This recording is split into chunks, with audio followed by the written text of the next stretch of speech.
ಇವತ್ತು ಈ ಸಾಂಕೇತಿಕವಾಗಿ ಮಾಡಿದಂಥ ವಿಚಾರ ಇವತ್ತೇನು ನಿನ್ನೆ ತಾನೇ ಬಂದಂಥ ತೀರ್ಪು, ನ್ಯಾಯಾಲಯದ ತೀರ್ಪಲ್ಲಿ ಸೋನಿಯಾ ಗಾಂಧಿ ಮತ್ತು ರಾಹುಲ್ ಗಾಂಧಿ ಅವರು ನಿರಪರಾಧಿಗಳು, ಅವರು ಯಾವುದೇ ರೀತಿ ತಪ್ಪು ಮಾಡಿಲ್ಲ ಅನ್ನೋದು ಈಗ ಜಗಜ್ಜಾಹೀರಾಗಿದೆ. ಏನು ಇಡಿ ಉಪಯೋಗಿಸ್ಕೊಂಡು ಬಿಜೆಪಿ ಸರ್ಕಾರ ಮತ್ತು ಬಿಜೆಪಿ ಮುಖಂಡರು ಕಾಂಗ್ರೆಸ್ ಪಕ್ಷದಕ್ಕೆ ಮಸಿ ಬಳಿಬೇಕು, ಅವರು ಕೂಡ ಭ್ರಷ್ಟರು ಅನ್ನೋದನ್ನು ಸಾಬೀತುಪಡಿಸ್ಬೇಕು ಅಂತ ಅವರು ಸುಮಾರು ಸರಿ ಅವ್ರನ್ನ ವಿಚಾರಣೆಗೆ ಕರೆದು ನೂರಾರು ಸರಿ ಅವ್ರಿಗೆ ಕಿರುಕುಳ ಕೊಟ್ಟರು. ಅದೆಲ್ಲನೂ ಇವತ್ತು ಷಡ್ಯಂತ್ರ ಬಯಲು ಮಾಡಿ ಇದೆಲ್ಲ ಸುಳ್ಳು, ಯಾವುದರಲ್ಲೂ ಇದರಲ್ಲಿ ಅರ್ಥ ಇಲ್ಲ ಅಂತೇಳಿ ಇವತ್ತು ನ್ಯಾಯಾಲಯ ತೀರ್ಪು ಕೊಟ್ಟಿರೋದ್ರಿಂದ ಇವರ ಬಿಜೆಪಿ ಬಣ್ಣ ಬಯಲಾಗಿದೆ.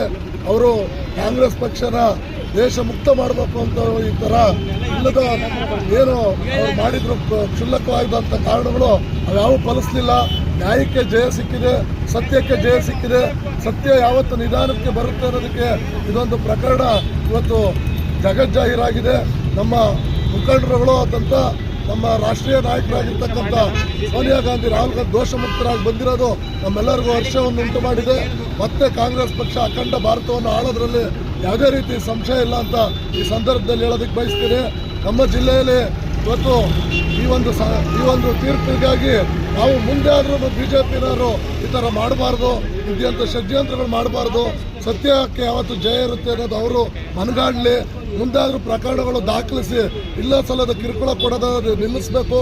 ಕಾಂಗ್ರೆಸ್ ಪಕ್ಷದ ಮುಖಂಡರುಗಳು, ಶಾಸಕರು, ಮಂತ್ರಿಗಳನ್ನೇ ಟಾರ್ಗೆಟ್ ಮಾಡ್ತಾರೆ, ಅಂಥದ್ದು ಆಗಬಾರ್ದು. ಈ ದೇಶದಲ್ಲಿ ಅವ್ರಿಗೂ ಕೂಡ ಒಳ್ಳೆ ಬುದ್ಧಿ ಕೊಡಲಿ ಅಂತ ಹೇಳ್ತಾ ನನ್ನ ಮಾತು ಮುಗಿಸ್ತೀನಿ. ಎಲ್ರಿಗೂ ನಮಸ್ಕಾರ. ಯರಾಡ್ ವಿಚಾರದಲ್ಲಿ ಸಾಕಷ್ಟು ವರ್ಷದಿಂದ ಬಿಜೆಪಿಯವರು ಇದನ್ನೇ ದೊಡ್ಡ ಇಶ್ಯೂ ಮಾಡಿ ಇವತ್ತು ಇವ್ರನ್ನ ಜೈಲಿಗೆ ಕಳಿಸ್ಬೇಕು, ರಾಹುಲ್ ಗಾಂಧಿ ಮತ್ತು ಸೋನಿಯಾ ಗಾಂಧಿ ಅವ್ರನ್ನ ಜೈಲಲ್ಲಿ ಹಾಕಬೇಕು, ಈ ಕಾಂಗ್ರೆಸ್ ಪಕ್ಷವನ್ನು ಸಂಪೂರ್ಣವಾಗಿ ನಾಶ ಮಾಡಬೇಕು ಅಂತ ಏನು ಹೊರಟಿದ್ರು. ನಿನ್ನೆ ತಾನೇ ಒಂದು ಜಡ್ಜ್ಮೆಂಟ್ ಬಂದಿದೆ ಈ ಕೇಸಲ್ಲಿ. ಅವರು ನಿರಪರಾಧಿಗಳು, ಯಾವುದೇ ಯರಾಡ್ ಬಗ್ಗೆ ನಿರ್ದೋಷಿಗಳು ಅಂತೇಳಿ ನಿನ್ನೆ ಅವರು ಒಂದು ಜಡ್ಜ್ಮೆಂಟ್ ಕೊಟ್ಟಿದ್ದಾರೆ. ಅದು ನಮ್ಮ ಕಾಂಗ್ರೆಸ್ ಪಕ್ಷಕ್ಕೆ ತುಂಬ ಒಳ್ಳೆಯದಾಗಿದೆ.